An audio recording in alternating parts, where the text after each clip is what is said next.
The story you are about to hear is true. The names have been changed to protect the innocent. Fatima Cigarettes, best of all king-size cigarettes, brings you Dragnet on both radio and television.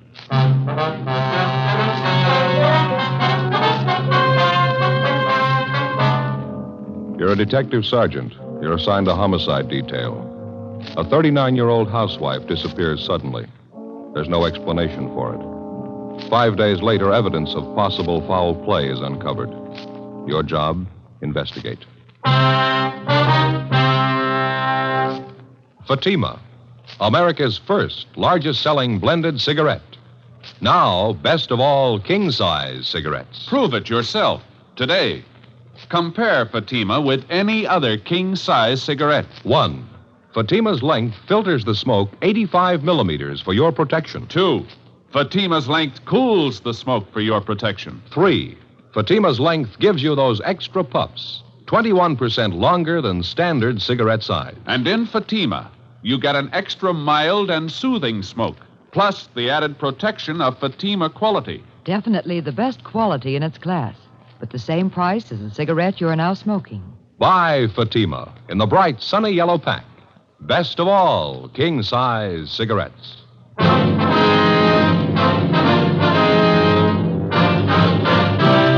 Dragnet, the documented drama of an actual crime. For the next 30 minutes, in cooperation with the Los Angeles Police Department, you will travel step by step on the side of the law through an actual case transcribed from official police files. From beginning to end, from crime to punishment, Dragnet is the story of your police force in action. It was Wednesday, September 15th. It was hot in Los Angeles. We were working the day watch out of homicide. My partner's Ed Jacobs. The boss is Thad Brown, chief of detectives. My name's Friday. I was on the way back from lunch, and it was 12:56 p.m. when I got to room 42. Homicide. Hi, Joe. Waiting for you. Hi, Ed. Al, here you got something for us, huh? Mm-hmm. Here's the report right here. Gardner by the name of Abbott called in day before yesterday. Chester Abbott said his wife disappeared from their home out in the valley Thursday night. He says he thinks she left him. Well, happens every day. Not this way, it doesn't. Walsh and I went out to talk to the man yesterday. His story doesn't make too much sense. How you mean now? None of his wife's clothes are missing, none of her luggage. She even left her pocketbook behind, full of money.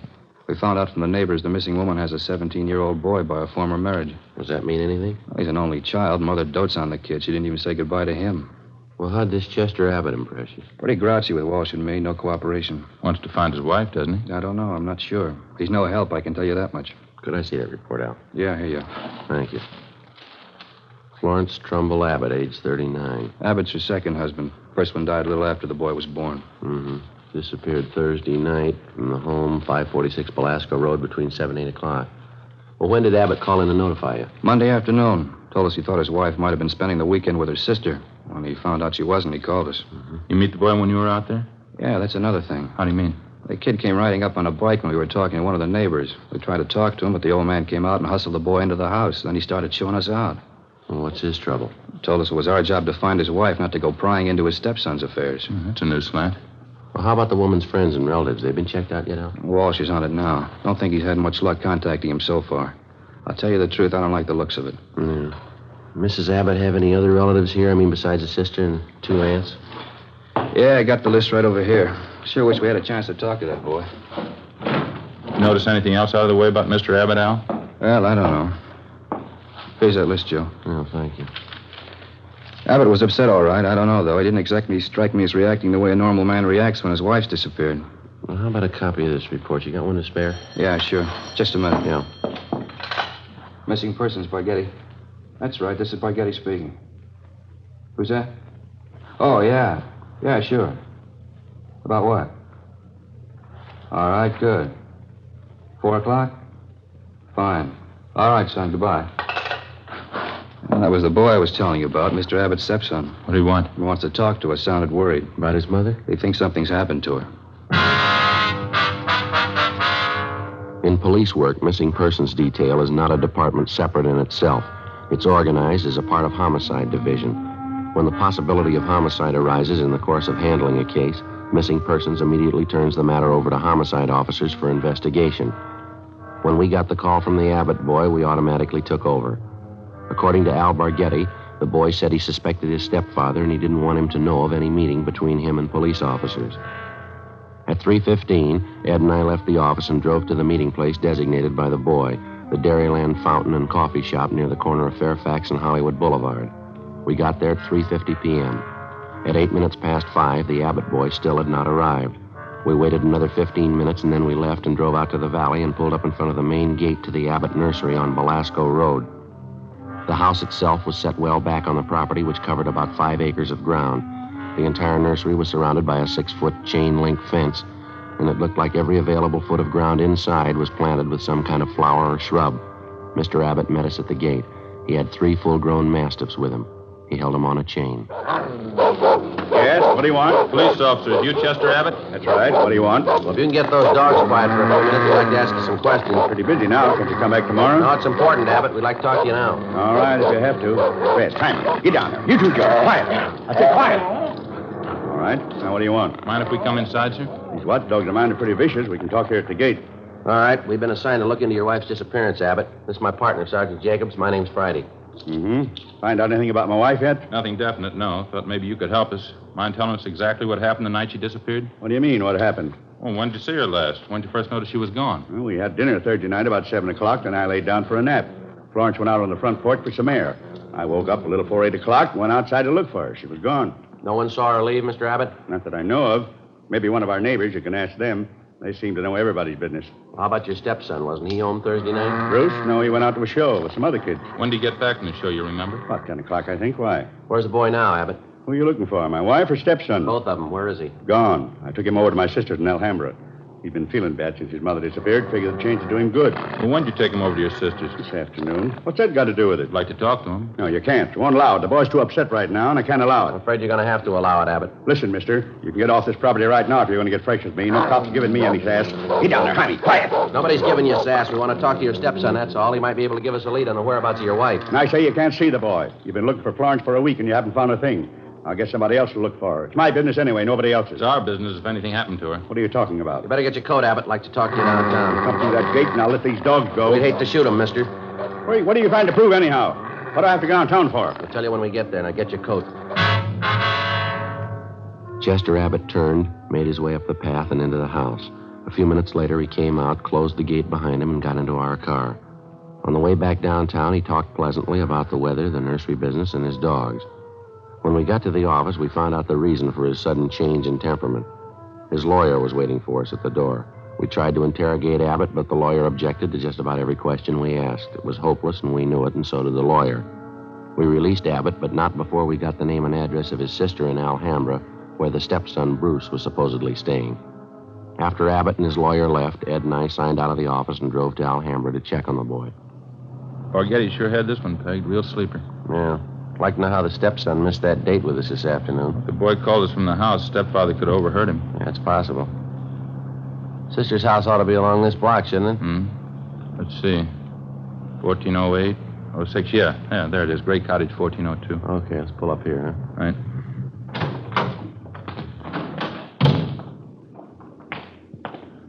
Nice looking place, well kept, huh? Mm-hmm. Nice neighborhood. Wonder how the lot prices run out here. I don't know.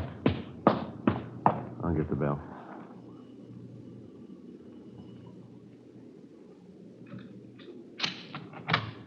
Yes, what is it? Police officers, ma'am. You Miss Abbott? Yes, Helen Abbott. Why? Well, we talked to your brother earlier today, Miss Abbott. He said he brought his stepson, Bruce, over here to stay a while. We'd like to see him if we could. Bruce? Well, yes, he was here until about an hour and a half ago. I went to the store, and when I came back, he was gone. You any idea where we can find him, Miss Abbott? Well, I telephoned my brother Chester just before you came to the door. Bruce isn't there. Yes, ma'am. Do you mind if we came in and looked around, Miss Abbott? Won't take long. Well, why? I told you Bruce isn't here. It's the truth. There's no reason to lie about it, is there? Oh, no, ma'am. It's not that. Well, then what is it? No reason for me to lie to you. How about your brother? We went in and looked the house over from one end to the other. There wasn't a trace of the boy. We drove back to the Abbott nursery and satisfied ourselves the boy wasn't there. Meantime, the home of Chester Abbott's sister in Alhambra was kept under constant surveillance. No one came or went. The next morning, when Ed and I checked in for work as usual at 8 a.m., we met with Sergeant Al Barghetti. Well, I had half an idea there might be something wrong. What makes you so positive, Bill? That's just it, Al. We're not positive. It's the whole setup, I guess. Smells bad. How do you mean, for instance? Well, Abbott's lawyer, for one thing. If a man's innocent, he doesn't have his lawyer sit with him and tell him not to answer any questions. Yeah? Number two, the kid's phone call. He didn't show up for that date. You figure. I don't know. Could be he doesn't get along with his stepfather. Happens, you know. Maybe he's trying to get back at him for something or other. Yeah, that could be. Why is Abbott hiding him out then? Pretty sure he's hiding him out? The way things been going, no other way to take it. Huh. Mrs. Abbott walked away from her home last Thursday night. Nobody saw her. She took nothing with her. No luggage, no clothes, no money. That's it. You checked with her family doctor? Yesterday, told us Mrs. Abbott was in perfect health. Checked her bank statements, double-checked the name through Wanderer's file. Repeaters found, missing persons. Couldn't find it in either one. Her relatives, too, huh? You talked to them? Some of them, yeah, Al. Got a few more to check out this morning. Well, one thing's certain. No clothes, no money, no luggage. She couldn't have gone very far. You checked all the angles, huh? Well, the sheriff's office, the jails, the hospitals. Sent out a teletype and an APB. She's been gone almost a week, and nobody's seen her. Now, how's that add up to you? Well, they got an idea. Yeah. I hope I'm wrong. 8:45 a.m. Ed and I left the office and continued making the rounds of the missing woman's friends and relatives.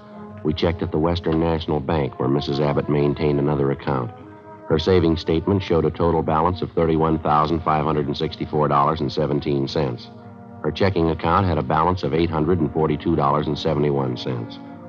At the Farmers Mutual, we found the record of an insurance policy issued to Florence Trumbull Abbott.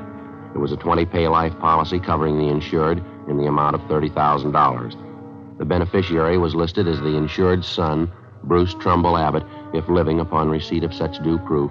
If not, the insured's husband, Chester J. Abbott. By the time we finished checking the missing woman's financial status, we figured we had a fair suspect in the husband, Chester Abbott. From casual reports, we knew he was a frugal man, almost to the point of obsession. If he was greedy as well, if he wanted or needed money badly enough to kill, then he had all the motives necessary to murder his wife. Maybe his stepson, too. 6:40 p.m., Ed and I drove back to the office. Go ahead. Long day, a lot of mileage. Yeah. Wonder if Al's still around. Hey, Bargetti. Al? Yeah, here. That you, Friday? Yeah. How'd you do? Get anything? A few things, pretty fair luck. Good. I got some more for you. Just walked in here 10 minutes ago. Who's that? Bruce Abbott. He's waiting in the next room. We went into the next room and met the Abbott boy. He was small for a 17-year-old, dark-haired, thin, a little on the sickly side. He seemed nervous and upset. He told us that he wasn't able to keep the date he made with us on the phone because his stepfather did apparently overhear the conversation and drove the boy immediately to his sister's place in Alhambra. We asked the boy what made him so sure that his stepfather was responsible for his mother's disappearance. Well, for one thing, all three of us usually go to the early show on Thursday night, Chester, Mom, and me. But last Thursday we didn't go. Why was that, son? Chester said he wasn't feeling too good and he wanted Mom to stay home and take care of him. Then he told me to go on ahead to the show, so I did. What time did you get home, Bruce? About 10:15, 10 o'clock. Did you notice anything unusual when you got home, son? Not so much, no. Mom wasn't there. I didn't think much about it then. I thought maybe she was over to one of the neighbors. You asked your stepfather where she was? Uh-huh. He said he didn't know. He said he thought she was over at one of the neighbors, too. What was your stepfather doing when you got home? Just sitting in the living room reading the paper. I usually don't talk to him too much. I just asked him where Mom was, and he told me, and then I went back to my room and went to bed. Did you notice anything unusual about the way he acted? Anything different about him at all? Well, I'm not too sure. He did seem a little nervous, though. Jumpy. More than usual, I think. Mm-hmm. Anything else? Well, when I came through the front yard, I noticed the dogs had mud all over their paws. Red, Jaime, and George, all three of them. They must have been out in the nursery plots. Anything unusual about that? In a way, yeah. You see, the dogs don't go out in the plots unless Chester's with them. He doesn't want them to trample the seedlings. I noticed Chester had mud on his shoes that night, too. And you figure your stepfather was out digging somewhere in the nursery plots that night, huh? Yeah, that's right. Digging somewhere. He must have been. Can't figure out why, though. How do you mean, son? My stepfather never works at night.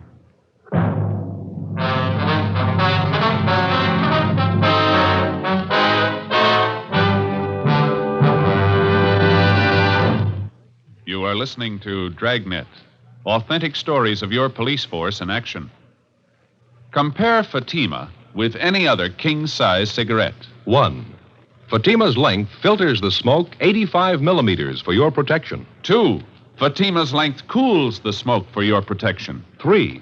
Fatima's length gives you those extra puffs, 21% longer than standard cigarette size. And in Fatima, you get an extra mild and soothing smoke, plus the added protection of Fatima quality. To show our confidence in Fatima, We make this money-back guarantee to every king-size cigarette smoker. Buy a pack of Fatimas. Enjoy Fatima quality, extra mildness, and superbly blended tobaccos. If you're not convinced Fatima is better than the king-size cigarette you're now smoking, just return the pack and the unsmoked Fatimas before August 1st, 1952, and we'll give you your money back plus postage.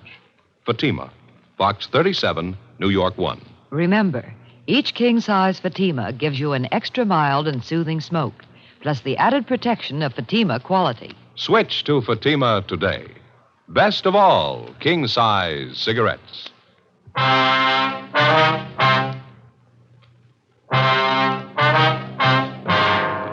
Thursday, September 16th, 7:05 p.m. We continued talking to the missing woman's 17-year-old son, Bruce Abbott. As the interview went on, it became more and more obvious that the boy and his stepfather, Chester Abbott, didn't get along at all. Apparently, the boy was jealous of him, and he was jealous of the boy. Besides his prejudice, Bruce also contradicted himself during the course of the questioning. 7:15 p.m., the interview went on. I understand that all right, son, but you say you can't think of any reason why your father'd be out working in the nursery plots that time of night? No, sir, I can't. I don't know how he'd get any work done. None of the plots are even lighted, only the greenhouses. Well, is it possible he could have gotten that mud on his shoes working in one of the greenhouses? No, sir, I don't see how. All the paths in the greenhouses are graveled. It's my job to see they're kept graveled. I know they weren't muddy because I fixed them the day before. Mm-hmm. Well, what do you think it means, Bruce? I don't know. I don't want to think about it. I just know he's done something. He's done something to her. Did your father, that is your stepfather, give you any reason for keeping you away from the police officers that came to your house? I mean, the first two officers who showed up? No, he said people were getting nosy, that's all. He said it might be better for me over at my Aunt Helen's place. Mm-hmm. Well, you think your Aunt Helen might know where your mother is? I don't think so.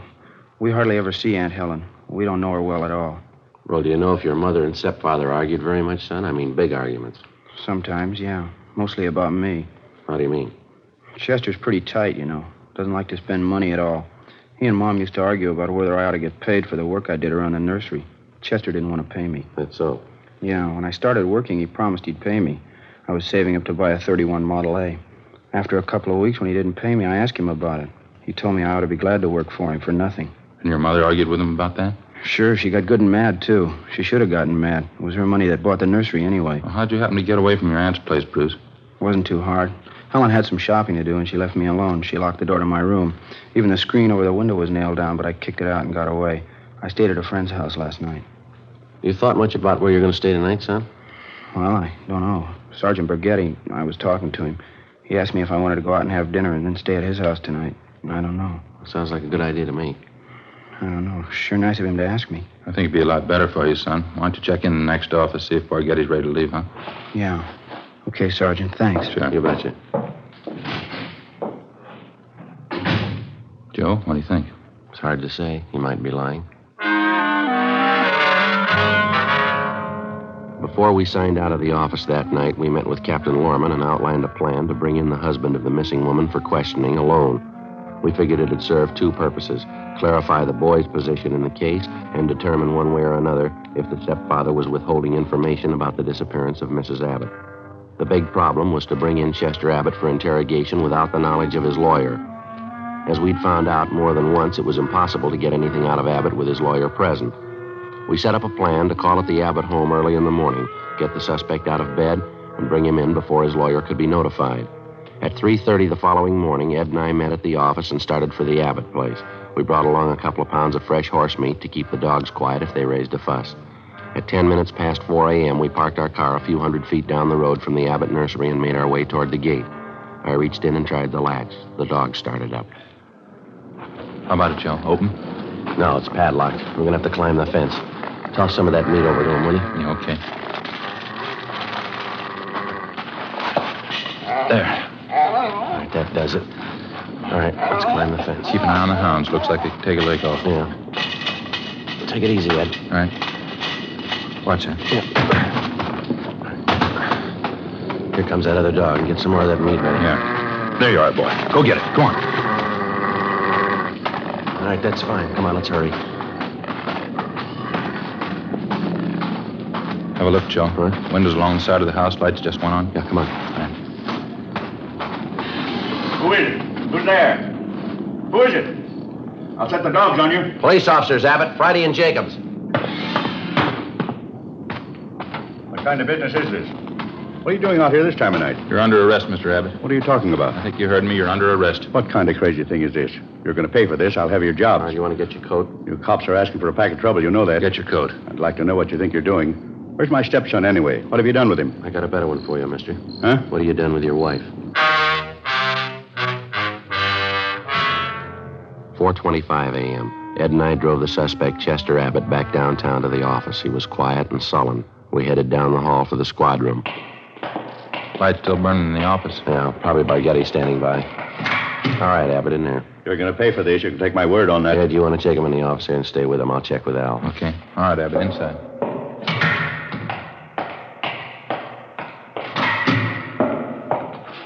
Joe, you bring him in? Yeah, he's next door. Ed's with him. Tough. Somebody must have seen you. No, I don't think so. They must have. Why? What do you mean? Abbott's lawyer. He's sitting in the next room. How the lawyer had been notified, we couldn't be sure. Again, we tried to question Abbott, and again, on the advice of his attorney, he refused to answer practically every question we put to him. We released him. That day, Captain Lorman assigned 2 men to stake out on the nursery and report on all of Chester Abbott's movements.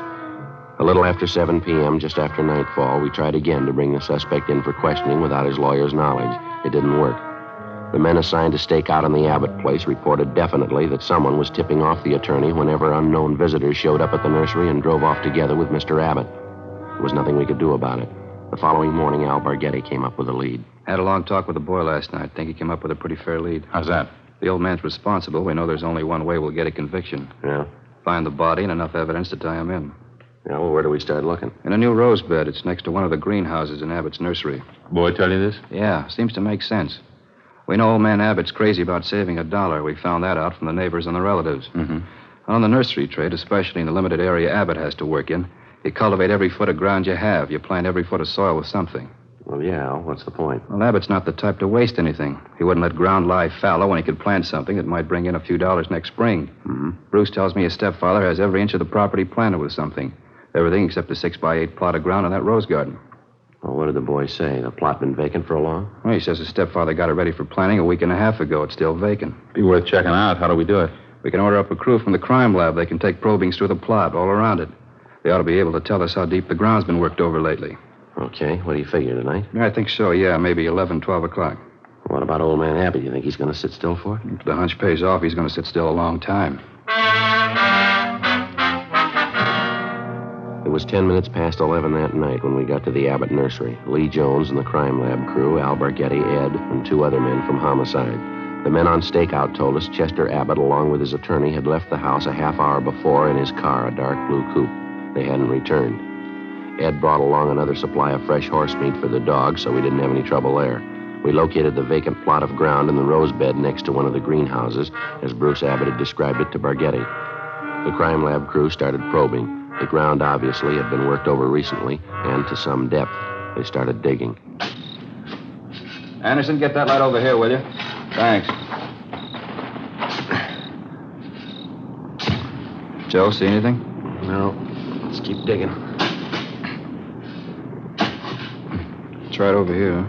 Yeah. You know, this is it. He wasn't taking any chances. Down a good 4 or 5 feet now, wouldn't you say? Yeah, at least that. Anderson, more light, huh? All right, let's go at it. All right, wait a minute. Yeah. A woman's shoe here. Well, come on.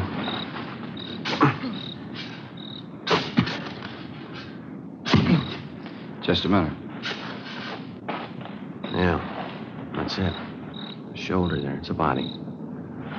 Well, it paid off, Al. The boy had it figured. Yeah. Too bad he was right. Ed and I went back to our car and notified communications to broadcast a warrant for murder on Chester Abbott. His description, together with a description of his car and license number, was rebroadcast every 15 minutes. The attorney was contacted, and he stated that Mr. Abbott had dropped him off at his home more than an hour before. He knew nothing of his whereabouts. Ed and I went back to check the Abbott home and found the front door unlocked. We went inside and looked around. In one bedroom, we found clothes scattered over the bed and on the floor.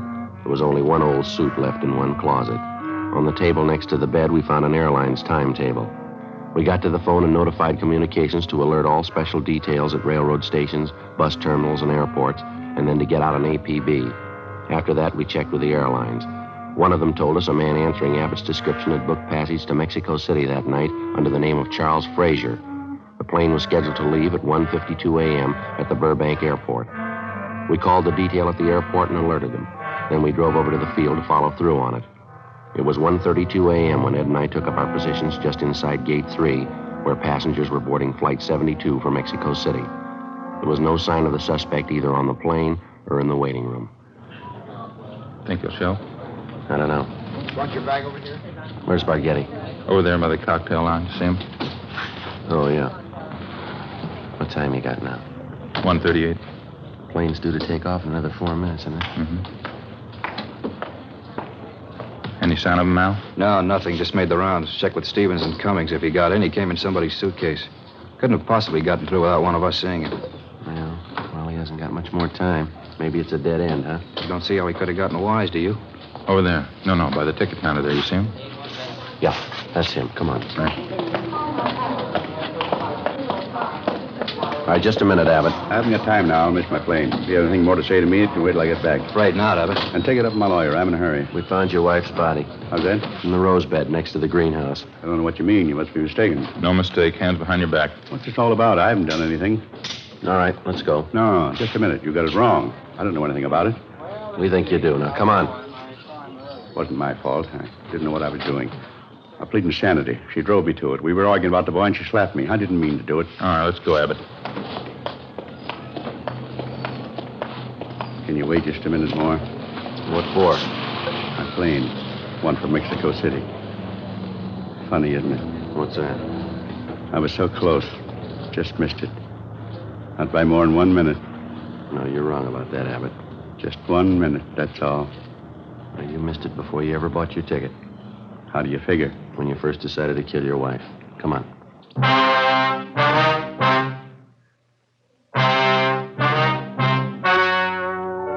The story you have just heard was true. The names were changed to protect the innocent. On December 19th, trial was held in Superior Court, Department 89, City and County of Los Angeles, State of California. In a moment, the results of that trial. Now, here is our star, Jack Webb. Thank you, George Fenneman. Friends, I'm holding 2 sets of fingerprint cards. Now, on one, prints found at the scene of a crime. On the second, a suspect's taken from the files. Now, the only way in the world you can tell they're made by the same suspect is by comparison. If you'll compare Fatima with any other king-size cigarette, you'll find Fatima's length filters the smoke, 85 millimeters, for your protection. Fatima's length cools the smoke for your protection. Fatima's length gives you those extra puffs, 21% longer than standard cigarette size. And you get an extra mild and soothing smoke, plus the added protection of Fatima quality. Prove it today. Buy Fatima.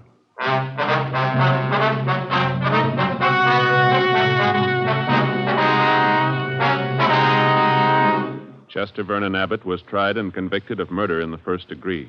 The jury failed to recommend clemency. Abbott was executed in the lethal gas chamber at the State Penitentiary, San Quentin, California.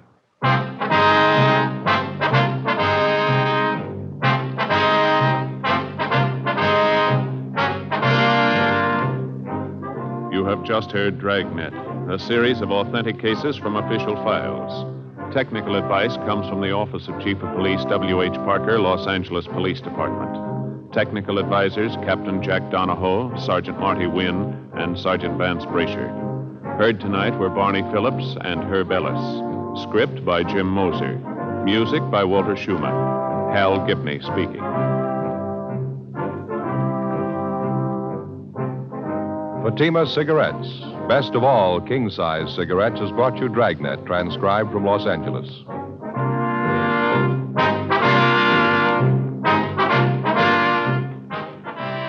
Now it's Counter Spy on NBC.